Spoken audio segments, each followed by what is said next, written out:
Houve um tempo em que um pequeno reino, plantado à beira-mar, ousou sonhar com o que estava para lá do horizonte. Um tempo em que o destino de uma nação não estava escrito na terra, mas sim nas estrelas e nas ondas.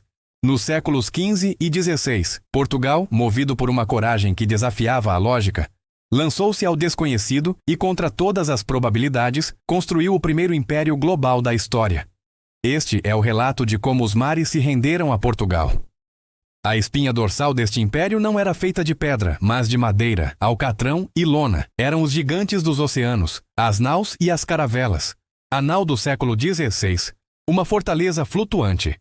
Era o colosso que transportava não só mercadorias, mas o próprio poder e a ambição de um império. Cada tábua rangia com histórias, cada corda esticada cantava uma canção de esforço e esperança. A caravela mais ágil e veloz era a exploradora incansável, a ponta da lança que rasgava os véus dos mapas em branco. Foi a genialidade da engenharia naval portuguesa que tornou tudo isto possível. As velas latinas, herdadas do conhecimento árabe, davam uma manobrabilidade sem precedentes, permitindo navegar contra o vento. Os castelos de popa e de proa não eram meros ornamentos, eram plataformas de defesa que transformavam navios mercantes em navios de guerra, capazes de impor respeito e proteger as valiosas cargas. Instrumentos como o astrolábio e o quadrante, aliados a um conhecimento profundo dos céus, permitiram aos marinheiros navegar com uma precisão nunca antes vista, transformando a imensidão azul num caminho conhecido.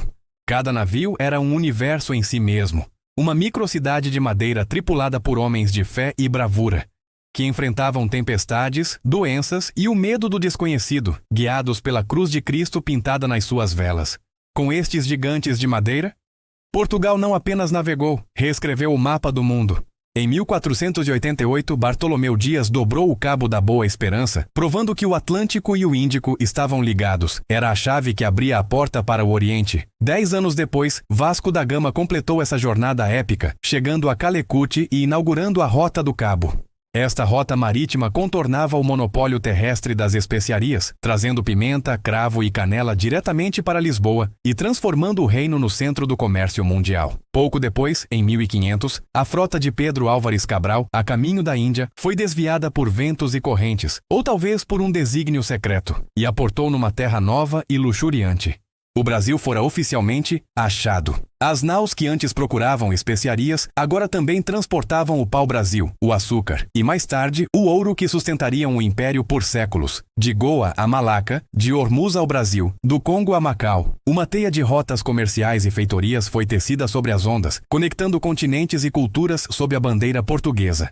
Uma frota navegando em formação era a mais pura demonstração de poder. Uma imagem que anunciava a chegada de uma nova era, a era do domínio europeu sobre os mares. O tempo passou. Impérios nascem, atingem o seu apogeu e transformam-se. A poeira dourada dos descobrimentos assentou, mas a alma marítima de Portugal jamais se perdeu.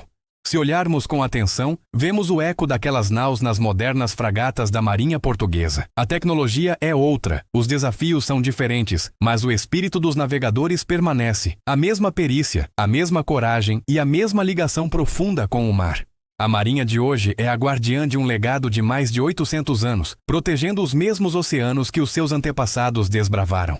Monumentos como o Padrão dos Descobrimentos e a Torre de Belém não são apenas pedras antigas, são âncoras que nos ligam a essa era de glória, lembrando-nos de onde viemos e do que somos capazes. A bandeira que hoje ondula nos navios carrega as cores e os símbolos de uma história que mudou o mundo para sempre.